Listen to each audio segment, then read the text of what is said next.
It's already October, and I'm starting to make some DIY projects for you. So, let's talk about the snowboard in my hands. This snowboard is over 10 years old, and my father made it, just like when I was very little.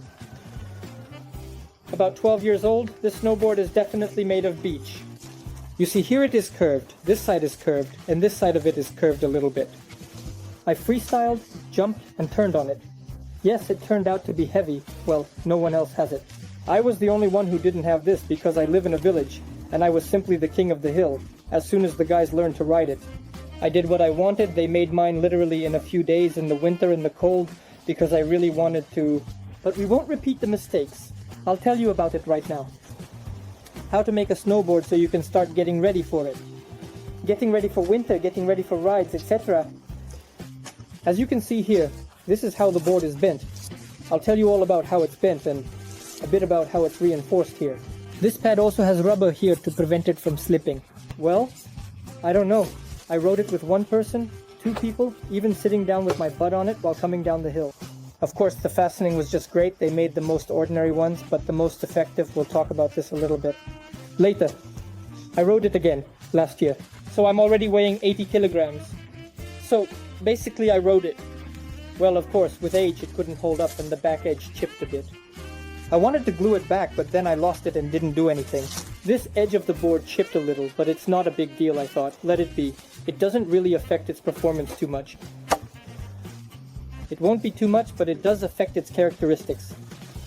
Here. So, what we need for this is that we're going to make a snowboard together. I don't have a beech or oak skin. I lost any others.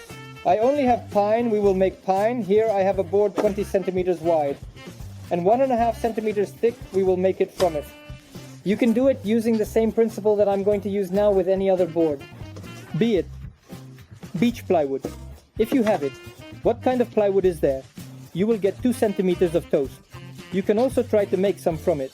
You will succeed. I will now show you using the example of this pine dose of such a crush, how to measure the required length of a snowboard. You can find a ton of articles and pictures on the internet about this. Yes, I'll tell you, the snowboard should come up to your chest. When it comes up to your chest, then you'll be comfortable riding it. I've already figured this out from the ones I've had, and believe me, I've had quite a few. We made them, we broke them, logs in different ways. But this method is the most effective, the best. The first thing we need to do is measure the length of the board and cut it. Now you need a large pot of hot water so that our board fits in it, both in width and height. I have this big pot, about 25-30 centimeters wide and high along the bend line. Now you need to secure all of this, and I'll be securing it like this. Look, here. So, I just have a vise here at the edge. I'm pressing it down with clamps, and I'm just going to bend it here. You can use a regular table or a workbench, yeah, anything, anywhere you can bend it like that. So, you'll need to tie the edge. I'm going to take a cinder block and some rope, and now I'll show you what it's going to look like. Look, when I'm bending it, I pull it down, shape it, and tie it with wire. The water I have is boiling hot. It just started boiling, so I took it off and brought it. If you put the board in boiling water, it might crack in the boiling water. A big temperature difference can cause it to crack. But you see how much it fits in, about 20 centimeters. Well, that's exactly how we're going to bend it. Well, about 5 minutes. Let it sit in this boiling water. Already time to start.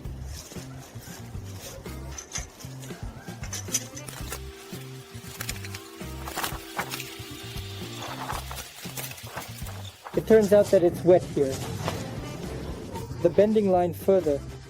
So I'm taking a metal strip, placing it underneath, and making the bending line where I need it.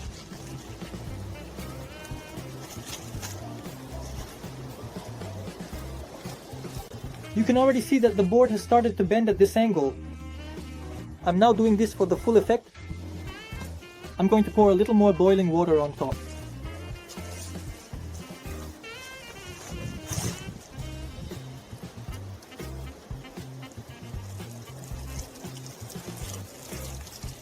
After a bit of struggle with securing it because there wasn't enough weight and it was bending poorly, I did it this way. So guys, I hung a cinder block.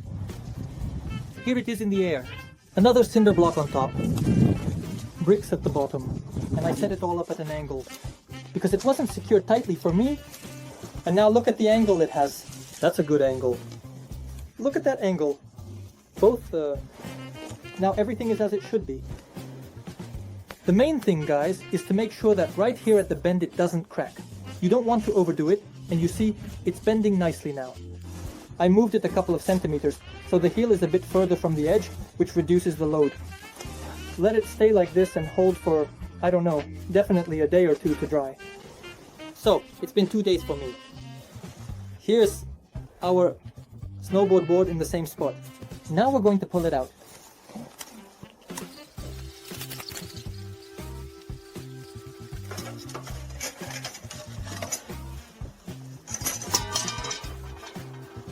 So that's how we bent it. Look how great it is, see? It's a really big angle. You can clearly see it here, like this. Overall, I think it turned out great. Here's a great angle for snowboarding. It turned out, see? It will definitely straighten out a bit over time. So, it's going to sit like this until tomorrow. And we will continue to work on this board when it straightens out a bit.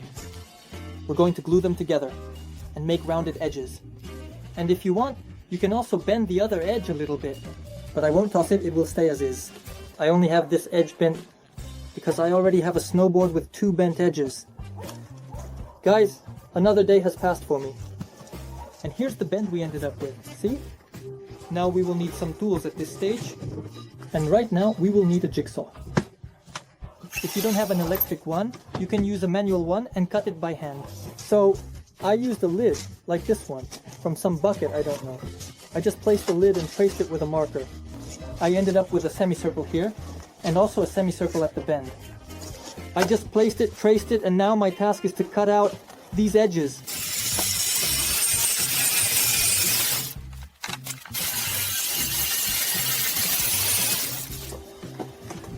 We cut out our snowboard, and it turned out well. Here's a semicircle like this. It's good, and there's a semicircle like this here. Now we need to sand this down. It's good that I have an electric sander like this one. Here's regular sandpaper.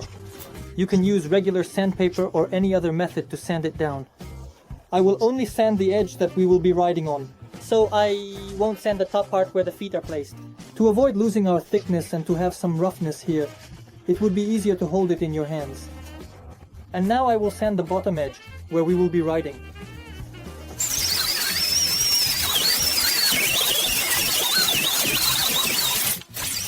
Well guys, I've sanded everything down. This side is smooth. Perfect, good. This is how it turned out. I also sanded this side a little bit, just barely. Like this, I hardly even sanded it. I made the edges. As you can see, I've rounded it off a bit. And this is the bend we have left. So, our board is already ready for riding. Now we just need to make the bindings for the feet. Bindings. The bindings can be different. You can use old ski bindings.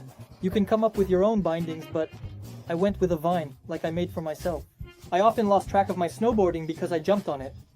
I already told the beginning of the video on the 2-meter cycle and was spinning. And I did everything possible. In short, it was the star of the mountain.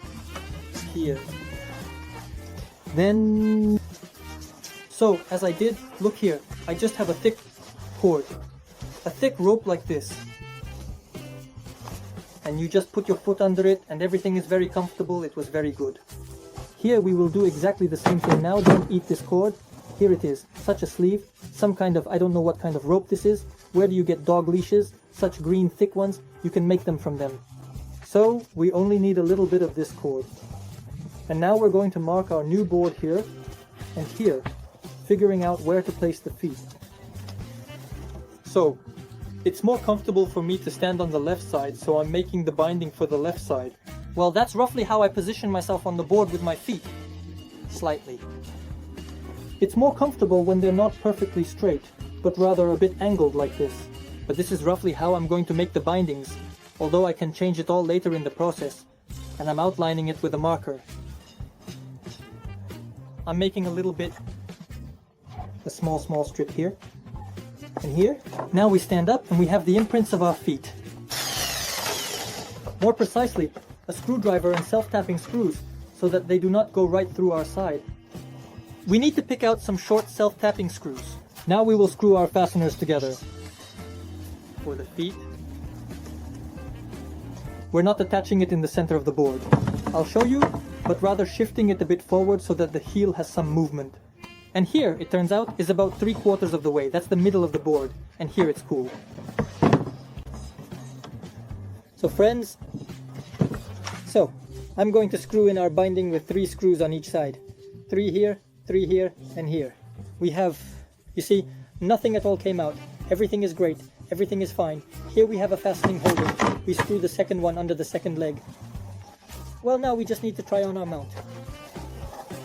1 foot and the second foot, everything is good. The advantage of this mount is that on the small hills where we will be riding, we don't have any huge mountains. If anything, at the beginning it will be very difficult for you to ride. You can just jump out and run on. If the binding was too tight on your foot, you would fall and break your nose.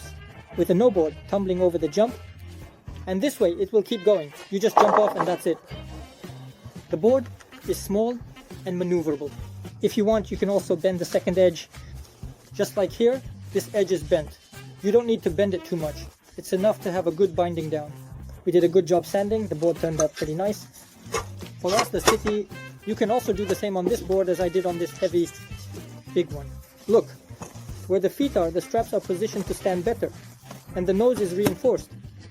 But my nose is reinforced because it's thinner. It's thinner than the one we have there. You see, my board has a thinner nose, and then it gets thicker along the board. That board is made right. It's the same thickness, just the nose. That's right. It's the same thickness, just the nose. Well, I didn't do the back edge. I didn't bend it. You can bend it just like I showed. So now, I want to like this green color. I have this kind of paint. This part of the city. Nice, let's leave it as is. No need to paint or cover it with varnish, nothing at all. And this part can be covered with varnish, or I can paint it this light green color now. Of course, it would be right to blow it off, the side, before turning the mount is foot. But I just found the paint now, so it's no big deal. I'll spray it along with the binding.